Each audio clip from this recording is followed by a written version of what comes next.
식사들 하셨습니까? 네, 많이 덥습니다. 시원한 음료라도 드시면서 업무하고 계시는지요? 뭐 유튜브 보시는 중이라면은 쉬고 계시다 생각되지만은 너무 무리하게 일은 하지 마시기 바랍니다. 뭐 인생 뭐 있겠습니까? 일만 하다 죽을 순 없지 않습니까? 올 3월부터 오토바이 관련 소재로 열심히 달려왔습니다. 만들다 보니 무려 동영상을 주채널인 시골생활TV에 43개나 올렸고요. 부채널인 시골생활TV 브이로그에 13개나 만들었습니다. 입문 계기부터 안전, 주의사항, 국내 관련 법령, 라이더 인식 문제, 오토바이 고르는 법 등 여러가지 내용을 다뤘습니다.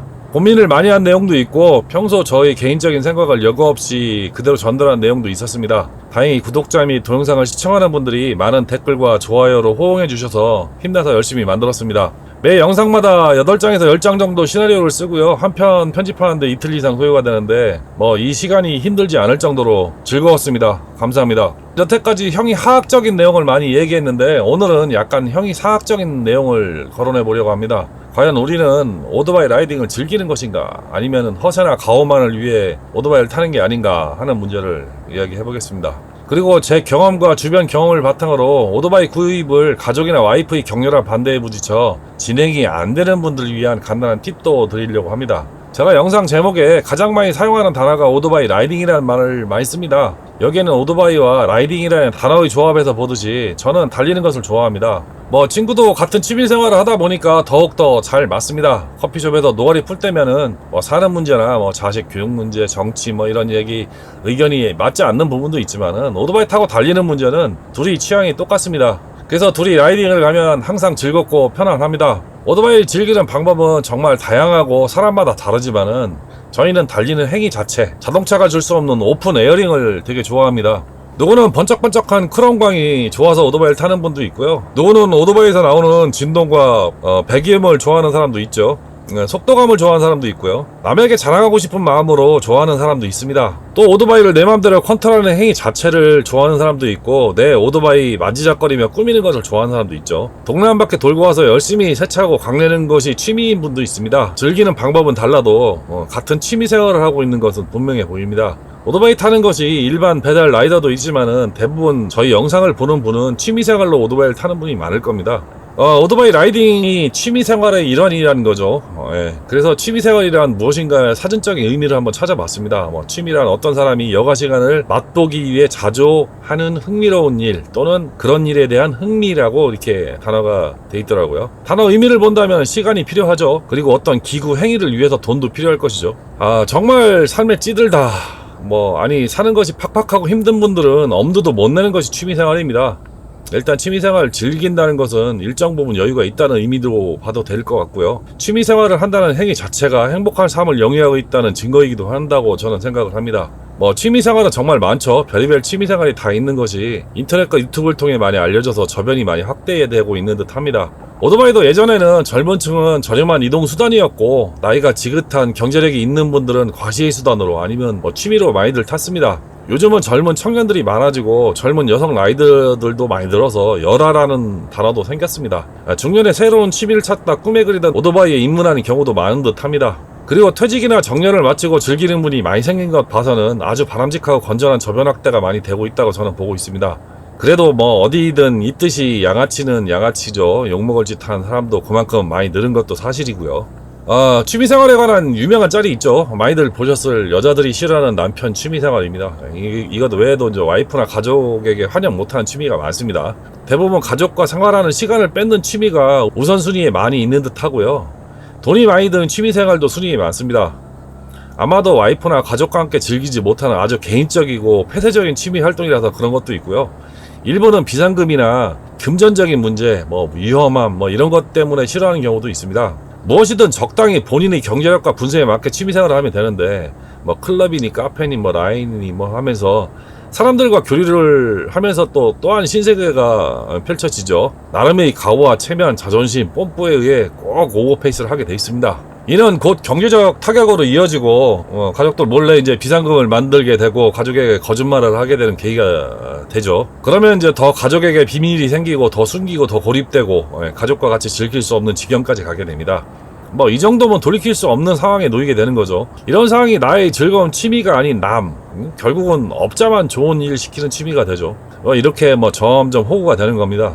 사진 찍는다고 수천만 원 들여서 라이카 카메라에 뭐 주미코론, 주미룩스 렌즈를 샀는데 레이싱 모델이나 아이돌 가수, 여자 모델 사진이나 찍고 다니면서 가족 사진은 사진 스튜디오 가서 찍으라고 하거나 오디오 한다고 억대하는 오디오 거실 인테리어와 맞지도 않게 설치하고 이상한 알아듣지도 못하는 음악 들으면서 가족은 오디오 만지지도 못하게 하는 사람이면 가족이 좋아할까요?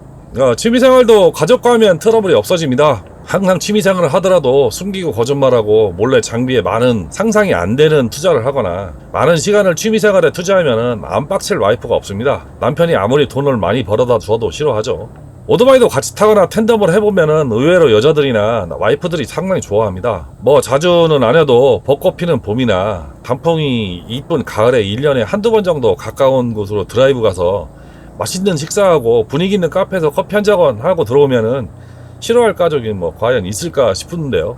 맨날 지들끼리 맛집 투어 가고 분위기 있는 카페에서 사진 찍어서 카카오 스토리에 올리면은 그 사진을 보고 와이프가 빡칠까요? 안 칠까요? 유명한 영어 배우가 한 말이 있죠. 방구석에서 등신짓 하는 것과 SNS에서 등신짓 하는 건 다르다. 괜히 SNS나 유튜브에 영상 올리고 사진 올려서 바보 되는 경우도 많고 뭐 그런 듯 합니다. 몇 년 전 뭐 대형 커뮤니티에서 일어난 유명한 사건이 있죠. 국자 사건과 할리 쉴드 사건이 있었는데요. 국자 사건은 남편이 고가의 망원 렌즈를 구입한 것을 와이프가 국자로 렌즈를 부수고 카톡으로 사진을 전송한 사건이었습니다. 참고로 그 렌즈는 지금도 한 800만 원 정도 합니다. 또 한 사건은 청주에서 사는 남편이 7개월 전 할리 스포츠스터를 몰래 지하주차장에 갖다 놓았다 들켜갖고 와이프가 오토바이 가격을 알아보려고 사진을 커뮤니티에 올렸는데 많은 남자들이 피의 실드를 치다가 가격을 들킨 사건이었습니다. 댓글이 어마어마했죠. 이 와중에 남편은 트레일러까지 구입해서 더더욱 웃겼는데요. 댓글에는 200만원짜리 국산 데이스터다, 뭐 100만원짜리다, 중고다, 꼬물이다, 짭이다, 중국산이다, 뭐 결국 뭐 어마어마한 댓글들이 달렸었는데 결국은 들켜서 난리 난 적도 있는데 와이프가 쿨하게 좋은 성실한 남편이라 용서를 한다는 글로 마무리가 훈훈하게 된 사건이 있었습니다. 첫 번째 사건과 결을 달리하는 것은 두 번째 남편은 평소 건실하고 성실한 남편이었다는 겁니다. 평상시에 거짓말을 하고 불성실한 남편이었다면 뭐 이혼 각이죠. 저는 정말로 좋은 취미생활을 하시는 분들을 많이 보았습니다. 전혀 뭐 그렇지 않은 인간 같지도 않은 인간도 있었고요. 가족의 전폭적인 지지를 받으며 취미생활하는 분들도 정말 많습니다. 저랑 같이 라이딩하는 친구도 그렇고요. 직업상 스트레스가 많아서 고민인 분들이 잠깐의 짧은 오토바이 라이딩에도 일상을 잊게 하는 정말 좋은 취미라는 것이 제 생각입니다. 저도 한때 직장 다닐 때 열받고 스트레스 쌓이면 토요일 퇴근길에 가까운 관광지나 대청댐 한 바퀴 돌고 들어가면 풀어지고 했습니다. 그런 의미로 캠핑이나 낚시, 오디오 등 가족의 지지와 같이 즐기는 분들이 참 많습니다. 저는 사진 30년, 오디오 30년, 낚시 20년, 오토바이 20년을 했습니다. 친구 말로는 젊어서 해볼 짓 다 해봐서 부럽다고 합니다. 뭐 트러블이 없다는 거짓말이고요. 취미를 위해서 무리하게 투자하거나 시간을 많이 쏟아붓지 않아서 그나마 살아남을 수도 있었습니다. 지금 이렇게 취미생활의 경험을 바탕으로 유튜브를 할 수 있는 계기도 만들고 많은 사랑을 받는 소통하는 채널도 생겼으니 얼마나 행복합니까? 제 생각은 그렇습니다. 세상에 어떤 것이든 나누지 않으면 아집이고 욕심입니다. 취미생활의 즐거움을 가족과 나누고 여러 사람과 소통할 때 그것이 진정한 즐거움이지 저 혼자만의 취미생활에 갇혀서 즐기고 자랑하면은 사람들이 대놓고 얘기는 못해도 뒤에서 흉보고 욕하죠. 지금 오토바이 타시는 일부 분들 중에서 예전에 돈 있고 힘 있을 때 장만한 오토바이 타시는 완장찬 시골 이장 같은 마인드의 분들이 인터넷과 SNS, 유튜브의 등장으로 발굴돼서 개같이 욕먹고 있죠. 이런 것은 취미생활이 아니라 그냥 호구, 등신짓, 또라이짓 뭐 이렇게 하는 거죠. 얼마 전 고성 전만대 사건에 댓글 중에 피의자를 두둔하는 댓글이 생각보다 많다는 것에 놀랬고 대부분 연세가 있으신 오토바이 타는 분들이라는 것에 놀랐습니다. 유튜브 개인정보마저 가릴 줄도 몰라서 얼굴 내놓고 댓글 달 용기도 엄청난 똘끼죠.